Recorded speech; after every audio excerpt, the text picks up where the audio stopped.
Boa noite, excelências, tudo bem?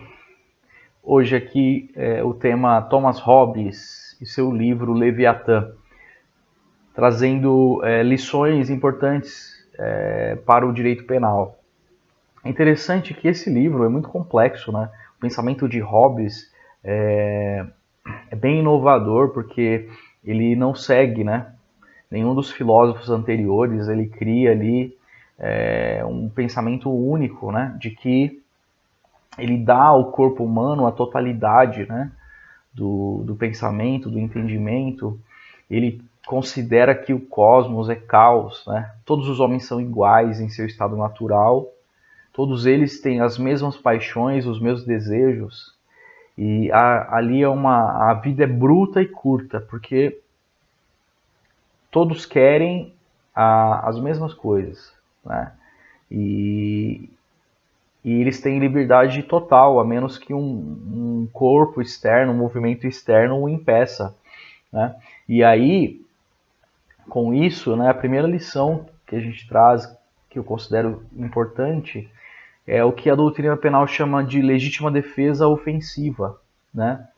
Em que a pessoa ela age em legítima defesa, né, de uma agressão humana atual ou iminente, mas ao invés dela apenas se defender, ela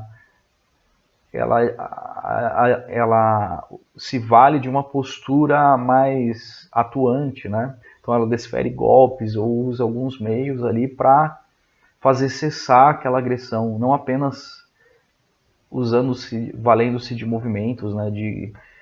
De golpes apenas defensivos, né? É claro que na legítima defesa faz-se uma análise, né, da proporcionalidade dos meios empregados, né? Mas aqui Hobbes traz uma contribuição interessante, que ele fala da antecipação. Ele diz que como os homens são radicalmente iguais, eles têm os mesmos desejos e vontades, para eles preservar a sua vida, a sua integridade, o seu corpo, não sentir dor no seu corpo, ele ataca por antecipação, porque ele sabe que vai ser atacado. E aqui ele está analisando essa conduta humana sob a perspectiva da racionalidade. É racional que o homem faça isso, porque ele sabe que será atacado. Então, pela antecipação, ele ataca primeiro. Então aqui, quando ele diz que o homem é o lobo do homem, ele não está dizendo que o homem é mau por natureza. Ele está dizendo que o homem é racional por natureza. Porque eles estão ali em um estado natural, né? E nesse estado a vida é muito bruta e curta e o homem ataca primeiro para evitar que ele sinta dor em seu corpo, para evitar que ele seja morto, né? E aquele que está sendo atacado, ele tem o mesmo pensamento, né? A diferença aqui entre os dois é só a antecipação. E é razoável que o homem proceda dessa forma, né? E tanto na legítima defesa ofensiva quanto aqui na antecipação de Hobbes, a preocupação do agente é sua defesa, né? E aqui não há uma análise de Hobbes sob a perspectiva do que é certo ou errado, do que é crime, do que é pecado. É uma perspectiva da racionalidade. Então, ele vai ser atacado, e como ele vai ser atacado, ele ataca primeiro, para evitar sentir dor no seu corpo. E essa lição também esclarece uma coisa extremamente interessante, que é a questão do dolo, né? O dolo natural e o dolus malus, né? A teoria da ação causal naturalista, ela entende que a ação é um movimento mecânico, né? E o dolo está na culpabilidade. Só que é o dolus malus, a vontade de fazer o que é mal. Já para a teoria da ação finalista, o dolo integra a ação, né? E essa ação é voltada para atender um fim, uma finalidade específica. orientada pela vontade reitora. E nós aqui dizemos que esse dolo é o dolo natural. E é interessante porque aqui não é analisado o certo ou errado, o bom ou o mal, né? O pecado confundido com o crime. Aqui é a vontade humana ao praticar aquela conduta proibida. E é o mesmo raciocínio em Hobbes, que ele analisa a vontade do homem sob a perspectiva da sua racionalidade, não por outro viés, né? Viés da moral ou do crime confundido com o pecado. É extremamente interessante esse pensamento de Hobbes e clarifica muito bem essa diferença, né? Entre dolo natural e dolos malos. Uma outra contribuição que eu considero muito interessante, muito importante, é que Hobbes entende que todos os homens são iguais num estado de natureza, né, em que a vida é curta e bruta e o homem precisa se antecipar e atacar o seu semelhante porque ele vai ser atacado. Então, essa desconfiança, esse estado em que esse homem vive, não favorece a paz, né? E a segurança de todos. Então, esses homens, em um momento específico, eles se reúnem e elegem um representante. Todos são iguais. E esse representante é eleito. E esse eleito, que no caso é o soberano, né, porque Hobbes é simpático à monarquia, ele vai promover a segurança e a liberdade de todos. E a partir desse momento, os homens passam do estado de natureza para um estado civil, onde não é mais preciso se valer dessa antecipação, né, orientada por essa desconfiança, porque o Estado está ali para garantir a segurança e a liberdade de todos. Então ali é feito um contrato, né, um contrato entre as pessoas e esse soberano que é eleito. Só que mesmo o soberano, ele precisa cumprir esse contrato. E as pessoas, elas podem descumprir o contrato caso o soberano crie uma lei injusta ou qualquer decisão que viole a liberdade do homem, né, e possa causar sofrimento no corpo do homem. Então aqui a ideia do contrato foi justamente promover a segurança e a liberdade de todos. E quando o próprio rei que foi escolhido para isso, atenta contra essa liberdade, esse homem ele pode descumprir esse contrato. É muito interessante porque a hipótese é que todos os homens estão sujeitos a esse contrato, mesmo que não estivessem presentes ali na elaboração dele. Mas quando ele pode descumpri-lo, aqui ele está trazendo essa possibilidade de fiscalização de todos os homens, né? E que todos devem cumprir o contrato, mesmo o rei. Interessante porque no direito penal, né, e no direito em si há uma ficção jurídica de que todas as pessoas conhecem a lei. E o desconhecimento da lei não pode ser usado para afastar a responsabilidade. No caso aqui, a responsabilidade penal.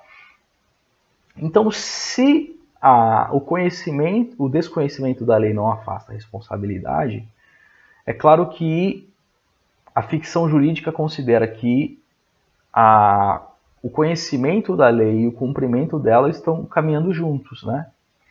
E esse cumprimento, sob essa perspectiva hobbesiana, ela atinge tanto o homem comum, digamos assim, quanto o Estado. No caso lá de Hobbes, o soberano, o rei. Aqui no nosso exemplo, né, a contribuição aqui para o Estado, né? Então, tanto o Estado quanto o cidadão comum precisa cumprir esse contrato. sobre esse viés do conhecimento da lei e o seu respectivo cumprimento, né? Mas quando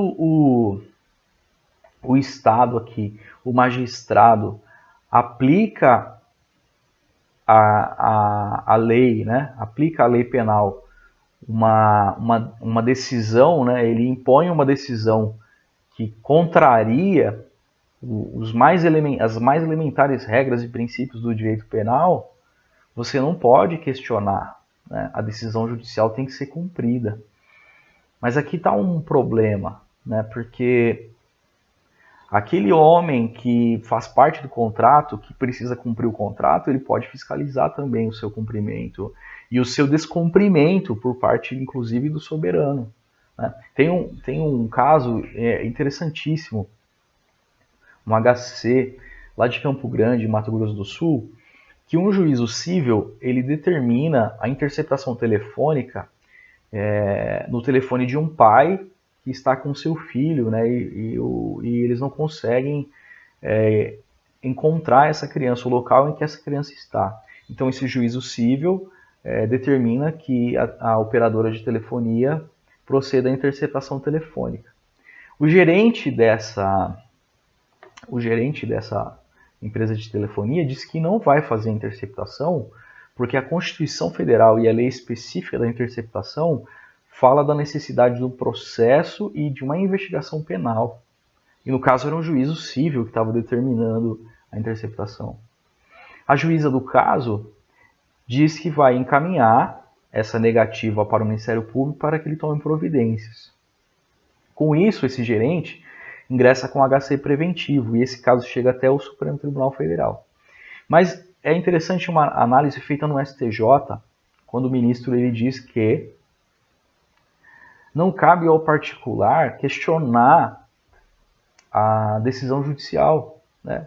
Ainda que por motivos nobres, ele elencar motivos para não cumpri-la, porque isso atenta contra a atividade jurisdicional e o próprio Estado Democrático de Direito, né?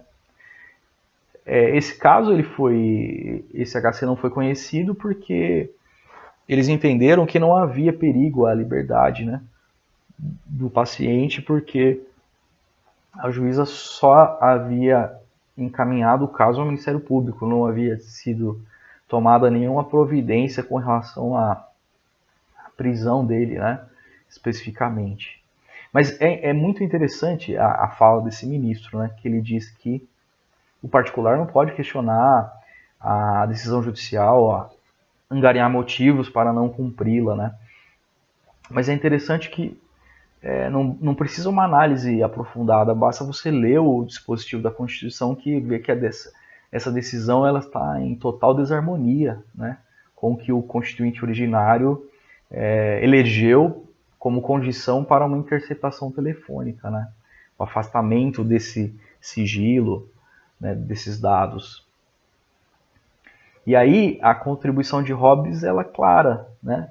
Nesse caso, a gente trazendo aqui, se o particular ele não pode alegar desconhecimento da lei, né, ele tem o conhecimento da lei, então esse conhecimento deve orientar o seu cumprimento, né? E ele, ao se negar a proceder a essa interceptação, ele tá negando uma ordem judicial, mas ele está cumprindo a lei, né? É muito interessante isso. Eu, inclusive, fico sempre pensando, né, que o direito penal, em especial em relação às outras searas do direito, ele precisa ter, os tipos penais precisam ser claros e concisos, porque o seu cumprimento ou o seu descumprimento pode afetar a liberdade das pessoas, né? Um dos direitos mais caros da nossa sociedade. E essa pessoa que tem que cumprir, né, esse tipo penal, essa norma incriminadora, ele pode ser a pessoa mais simples, né? E mesmo a pessoa mais simples precisa compreender a proibição da lei, né? Porque essa proibição vai orientar a sua vida cotidiana, né? Isso pode afetar, como eu disse, a sua liberdade. E essa ficção jurídica de que todos têm conhecimento da lei, muitos sustentam que a decisão judicial, né, a jurisprudência está incluída nesse conhecimento da lei. O que, com todo respeito, né, é uma ficção das mais fictícias possíveis, né, porque mesmo o bacharel em direito, né, ele tem dificuldade para compreender as decisões, né, especialmente em sede penal, em que o ativismo judicial acaba tomando decisões em detrimento dos mais elementares princípios e regras do direito penal, sempre por uma perspectiva principiológica, né? Afastando ali o direito que está posto, está claro. E aí, como que pode o particular, né? Aquela pessoa mais simples, tem menos acesso à informação, como que ela pode ter o conhecimento da jurisprudência, né? Isso é realmente intrigante. E nessa perspectiva, né, eu respeitosamente penso que assiste razão a Hobbes, né? Porque como que seria nosso país se a lei fosse cumprida, né? Mesmo em detrimento das decisões judiciais, porque é um princípio, né, o orientador elementar do direito, não só do direito penal, mas de todo o direito, de que uma ordem manifestamente ilegal ela não se cumpre, né? Por quê? Porque você pode sim verificar a adequação, né, o cumprimento da lei dentro dessa decisão. É claro que aqui não estou querendo promover a desobediência civil, né? Aqui é mais uma questão analisando ideias, né? Mas a ideia de Hobbes aqui ela é muito acertada, né? Porque eu não posso alegar desconhecimento da lei, né, para afastar minha responsabilidade. Mas o magistrado, no caso o Estado, o soberano, precisa cumprir a lei também. Ele não pode afastar a lei e impor a sua decisão, porque a sua autoridade ela vem desse contrato, né? E esse contrato se orienta pela vontade de ambas as partes ali, né? E mesmo que, no caso, esse particular que está analisando essa decisão ele não seja parte do processo, ele faz parte desse contrato. Então ele pode, ele deve, né, cuidar para que o contrato seja cumprido. Porque o descumprimento desse contrato, ainda que em face de uma só pessoa, isso pode afetar o direito, né, de todas as pessoas. E isso para mim é bem interessante.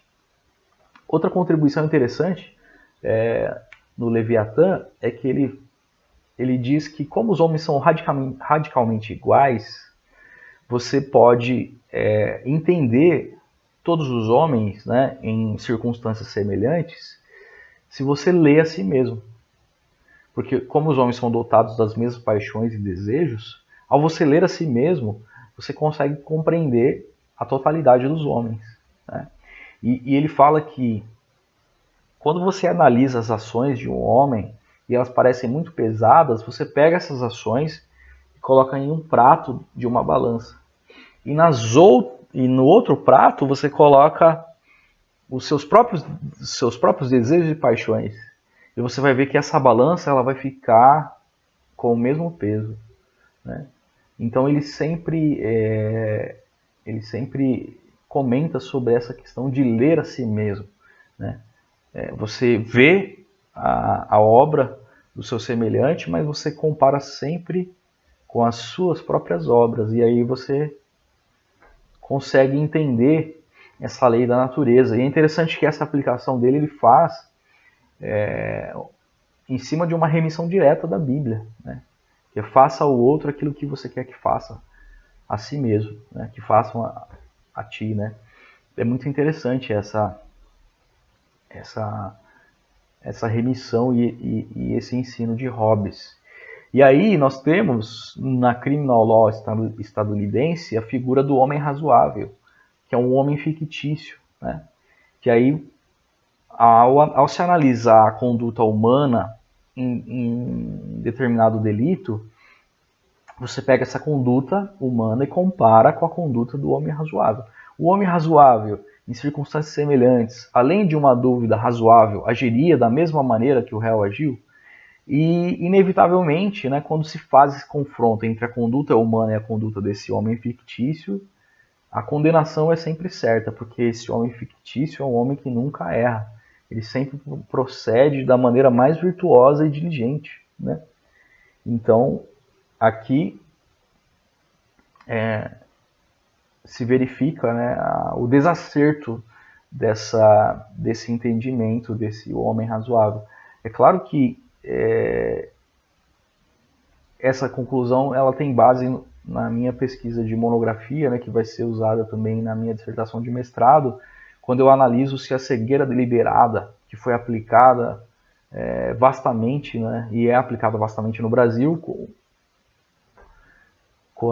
e chegou ao Brasil na decisão, né, no caso do furto ao Banco Central do Ceará, e eu analiso se essa cegueira deliberada ela é compatível, ela pode ser aplicada aqui no nosso direito penal brasileiro, né? E aí, essa cegueira deliberada, ela se vale também dessa figura do homem razoável, né? Mas aí Hobbes, ele está dizendo que não, que você tem que comparar as ações, a conduta humana, né, em contraste também com uma conduta humana.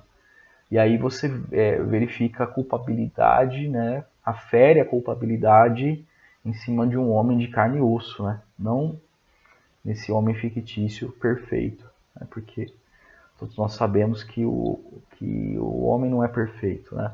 E aí essa aferição ela fica desacertada, né? Descompensada. E é muito, muito interessante, é um livro bem complexo, né? Tem bastante informações, ele passa por várias questões, é um livro bem denso, bem interessante, e chama atenção as remissões diretas que ele faz da Bíblia, né? Ele fala também muito sobre Deus, ele considera que a ação humana ela tem causas, né? Então, a ação voluntária ela é causada com base na vontade, e aí tem uma cadeia contínua dessas causas, né? E a primeira causa, segundo ele, é a mão de Deus. É muito interessante porque ele não faz aquela separação que existe, né? Ó, uma coisa é Deus, outra coisa é a ciência, né? Na verdade, ali ele demonstra ao longo do seu texto que Deus orienta a construção do seu pensamento e o próprio desenvolvimento dele. É extremamente importante, né? E ali você não vê uma pseudociência ou um conhecimento vulgar, pelo contrário, um conhecimento refinado, né? De difícil compreensão, que inclusive até os dias de hoje a sua obra é mal compreendida, né? Mas mesmo na sua época, né, a sua obra foi mal recepcionada pelo rei, mesmo que ali Hobbes estivesse demonstrando razões para obedecer ao rei, né, em face das antigas razões, mas ela não foi bem aceita pelo rei, pelo parlamento, nem pela igreja. Mas é uma obra bem interessante, eu recomendo de vocês a leitura.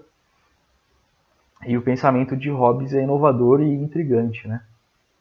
E eu trouxe, ao ler esse livro, né, estudar um pouco sobre a sua obra, eu vi essas contribuições na sua obra, especialmente no direito penal, né, que tem muito, né, do direito penal, tem muito de Hobbes no direito penal, né, porque o homem cede parcela da sua liberdade, né, por um contrato, né, e ali está bem delimitado que ele quer a segurança da sua liberdade, do seu corpo, né, ele não quer sentir dor no seu corpo, e ali está clara e específica, né, o que o homem precisa abster, né? Se ele abre mão de parcela da sua liberdade, então ele tem que cumprir aquele contrato ali. É muito interessante. Isso aí, excelente. Espero que vocês tenham gostado, né? Essa é mais uma do fruto do mestrado, né? Que eu tenho aprendido questões interessantes dos temas mais variados, né? Em particular aqui Thomas Hobbes chamou atenção para essas contribuições. A gente volta a se falar. Tudo de bom.